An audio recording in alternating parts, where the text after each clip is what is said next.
hello guys. So today I have to discuss about the feature and characteristic of a business policy. First we have to know about the what is in business policy. Business policy होता क्या है? So these are the basically guidelines जो ये हमारी होती है guidelines provide करता है top level management to their subordinates और managers कि उनको कैसे किसी भी organization में या फिर company में work करना है और according to the guideline of an organization. So now we can start with the feature and characteristics of a policy.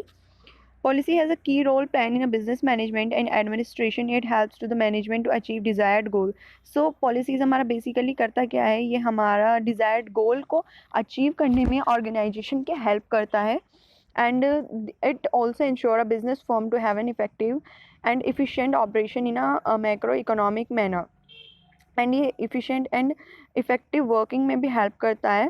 The policies are frame by the top level management. Policies जो होती है ये वाली frame top level management में की जाती है और इम्प्लीमेंट करता है इसको bottom level management. The policy should be defined positive and understandable to everyone in the organisation. So policy जो भी बनाई जाती हैं वो हर किसी को पॉजिटिव होनी चाहिए, अंडरस्टैंडेबल होनी चाहिए. ये नहीं है कि किसी को समझ में नहीं आ रही.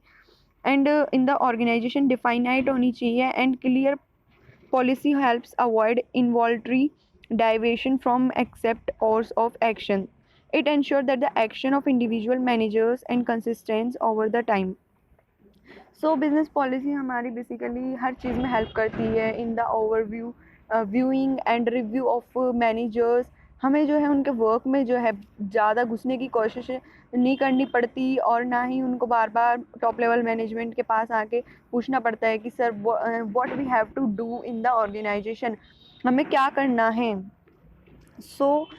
इसलिए हमारी बिज़नेस पॉलिसीज़ बनाई जाती हैं जिसकी वजह से जो हमारे लो लेवल मैनेजमेंट है या फिर जो भी हमारे सबॉर्डिनेट्स हैं उनको बार बार हमारे पास आके ये ना पूछना पड़े कि सर हमारी गाइडलाइंस क्या है, हमें किस बेसिकली ट्रैक पे वर्क करना है, कि what are our limits in which we have to work.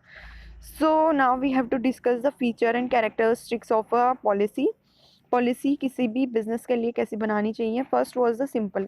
कोई भी पॉलिसी अगर आप बनाते हैं अपने बिज़नेस के लिए तो सबसे पहले हमारा उसका कैरेक्टरिस्टिक बनता है कि वो हमें सिंपल रखनी चाहिए. सिंपल क्यों रखनी चाहिए? A policy should be simple as possible. It should be clear and easily understandable terminology. अगर आप उसको सिंपल नहीं रखेंगे तो वो हर ऐसा नहीं है कि आपको तो समझ में आ रही है लेकिन मिडिल लेवल मैनेजमेंट को ना समझ में आ रही हो, सुपरवाइज़र को ना समझ में आ रही हो, फिर वो बार बार जाके आपसे थोड़ी पूछेंगे कि बताइए इसका मतलब क्या है. जो टेक्निकल्स हमारे वर्ड होते हैं उनको हमें अवॉइड करना चाहिए and we have to use the simple words in it. Okay. Next one is the clear. There should be an any ambiguity in the policy. It should be clear and not confusing one. तो clear रखनी चाहिए. जैसे कि हम कभी confusing words use कर देते हैं अपनी पॉलिसी में जो कि समझ में नहीं आता या फिर कुछ टेक्निकल वर्ड्स यूज़ कर देते हैं जो हमें तो पता है लेकिन नीचे वाले बॉटम लेवल मैनेजमेंट को, मैनेजर्स को या सुपरवाइज़र को उसके बारे में नहीं पता या फिर इतनी अच्छी क्वालिफिकेशन नहीं है कि वो नहीं जान पाते. तो इसकी वजह से अगर हमें अपनी बिज़नेस को अच्छा चलाना है, हमें उसके पॉलिसी को अच्छा रखना है, हमें जो है अपनी पॉलिसी में जो है क्लियर वर्ड्स यूज़ करने चाहिए. Next one was the flexible. हमारी पॉलिसी जो है फ्लेक्सिबल होना चाहिए कि हम जो है एक लॉन्ग टर्म के लिए पॉलिसी बना के चलते हैं. ऐसा भी नहीं है कि हमें बार बार उसको चेंज करना चाहिए, ऐसे हमारे बिजनेस पर नेगेटिव इफेक्ट आता है. लेकिन हाँ, सिचुएशन के साथ हमें जो है थोड़ा पॉलिसी में चेंज लाते रहना चाहिए जिसकी वजह से जो हमारी पॉलिसी है वो हमारे अच्छे से वर्क करे in an business organisation. Okay. Next one is a certain. हमारी पॉलिसी जो है सर्टेन होनी चाहिए, डिफाइनाइट होनी चाहिए एंड जिससे जो है कॉन्फिडेंस आता है मैनेजर्स के अंदर कि जो है हमारी पॉलिसी एक सर्टेन है, बार बार चेंज नहीं हो रही, बार बार जो है इसका मॉडिफिकेशन नहीं हो रहा. इस वजह से एक सर्टेन लेवल पे वर्क करना चाहिए. Next one is a consistent. एक पॉलिसी को जो है कंसिस्टेंट होनी चाहिए. ऐसी नहीं है कि कभी उसको हम वर्क कर रहे हैं कभी नहीं कर रहे हैं, बीच में इसको एक्शन को नहीं हम कर रहे हैं. इसलिए इसको जो है कंसिस्टेंस रखना चाहिए फॉर अ होल पीरियड जितना भी हमारा ऑर्गेनाइजेशन वर्क कर रहा है. Policy doesn't broke in an organization. A consistent lead and smoothness of action by the subordinate while handling recurring problems. Okay. Then the policy should be relevant. Relevant कैसे होनी चाहिए कि अगर आप अपनी पॉलिसी को रेलिवेंट नहीं रखेंगे, आपने अपनी पॉलिसी बनाई किसी भी ऑर्गेनाइजेशन के लिए, आप चला तो रहे हैं बिस्किट की कंपनी, आपने पॉलिसीज़ बना दी चॉकलेट की कंपनी के according, so it is not relevant to your company. So policy हमें अपने बिजनेस को देखते हुए बनानी चाहिए। That was the relevant. Then next was the comprehensive. अब ऐसा भी नहीं है कि आप सिर्फ एक हेडलाइन दे दी अपनी पॉलिसी में एंड दैट वाज।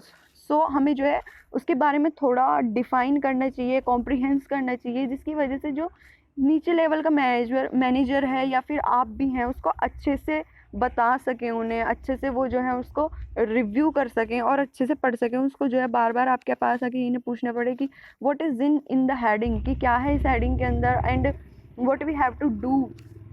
इसलिए हमें जो है अपनी पॉलिसी को क्लियर एंड कॉम्प्रिहेंसिव रखना चाहिए, जिसकी वजह से हमारा सुपरवाइजर है, मैनेजर लेवल है, लो लेवल मैनेजमेंट है, वो इजीली उसको अंडरस्टैंडेबल कर सके। And policy should be stable. मैंने आपको पहले बताया था कि अगर आप लॉन्ग रन के लिए हम बेसिकली पॉलिसीज़ बनाते हैं, सो अगर आप उसको स्टेबल रखेंगे तो it is good for your organisation. लेकिन अगर आप बार बार उसको चेंज करेंगे so it is not good for your organisation and it is really harmful for your organisation.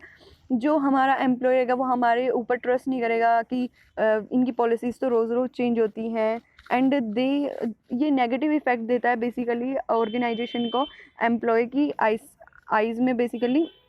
So your policy should B stable.